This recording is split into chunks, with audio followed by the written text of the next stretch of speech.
Why nothing will change for Black America.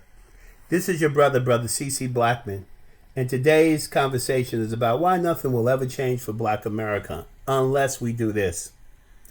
You know, for years I've been saying that self-destruction is on cruise control in the Black community, especially since the 70s. I was born in the middle 60s, so I'm qualified to say I've seen a steady decline in the life of Black Americans. Not just the life of Black Americans as it relates to economics and jobs and stuff like that, but in the way we feel about each other. And today, you can see every leading indicator of premature death, we seem to be the stars. Let's take a look at it. High blood pressure, heart disease, abortion, drug addiction, alcohol addiction, black on black violence, you name it. Everywhere you look, Black people seem to be dying. But surprisingly, we seem to be very comfortable with this idea of premature death. We seem to be very, very comfortable going into that dark good night as a race in this country. If you look at the way we are reproducing in this country, it's clear that 50 years from now, we will not represent 13 or 14% of the U.S. population. We're simply not getting along well enough, Black men and Black women, to even call ourselves a people that's even at the replacement level. And while that's happening for the rest of the country, the implications for us are actually more devastating because we don't have the wealth and resources that other groups have. When I was a kid, 80% of the Black families were intact with father and mother present. Today, we're somewhere in the 20s. Our young people don't even see good examples of Black love. We have whole generations of kids where many of them just are homosexualizing themselves.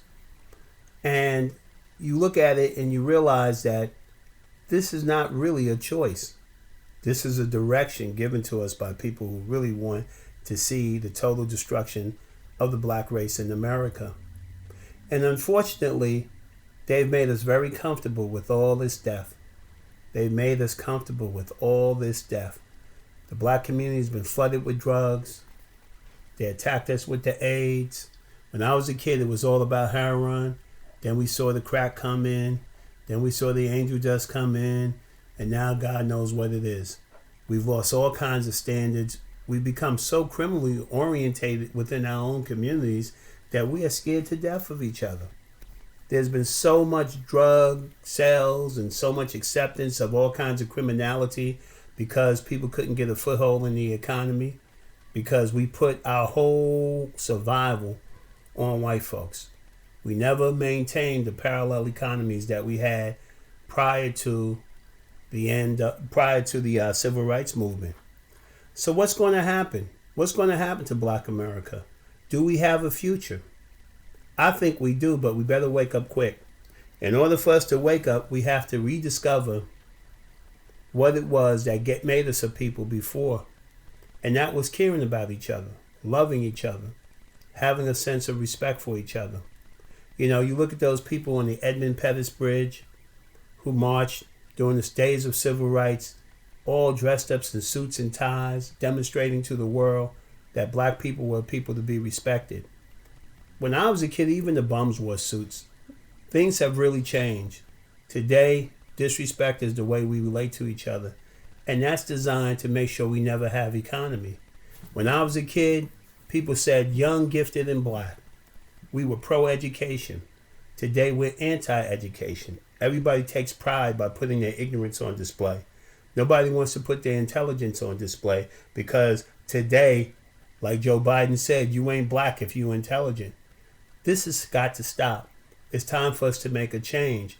But you won't ever make that change until you can find that ember of pride, that ember of Black self-respect. If you can't get it from studying your history of all the great Black men and women who tried to advance the condition of Black people, then look into your own families. Look into the struggles of your mothers and your fathers and your grandfathers. Look at what they had to put up with. Look at how they had to sacrifice so that you could have a better condition today. And remember, it's not just a material thing. We have to learn to love and respect each other again. But how can we do that when the only way we get to know each other is through the boob tube and through these negative movies and negative TV shows that constantly portray us in negative ways? You know, it was so funny to me when I saw the Black Lives Matter movement going on, and I saw all these celebrities in Hollywood come out and act so offended that they want to be so much on the front line fighting for black people against police discrimination. Yet these very people love to depict us in the worst ways. They love to be the catalyst of black on black self-hatred.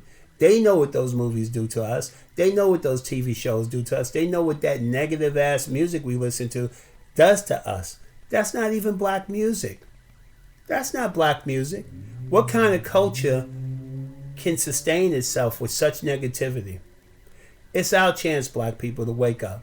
This is a new age. This is the age of the African Renaissance time. Not only do we have to wake up, but around the world we need to wake up. And we need to recognize that regardless of the differences we may have surrounding religion or national origin, the truth is black people still have the same old problems.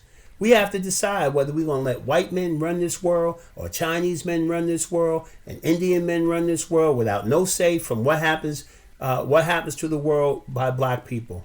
We got to shake off this old fantasy of black inferiority and start to let our natural genius demonstrate itself. The way we show the world that we're brilliant is despite all the money, and I mean they have spent a fortune trying to induce us to hate ourselves and trying to make us give up our peoplehood. It's time for us to go in another direction. Start to educate yourself about who you really are in the world. Start studying the history of your people and their struggle, and then look and link that to the worldwide struggle of African people. It's time for us to make a change. This is your brother C.C. Blackman here at African Renaissance on TV. Please like and subscribe, and thank you for listening.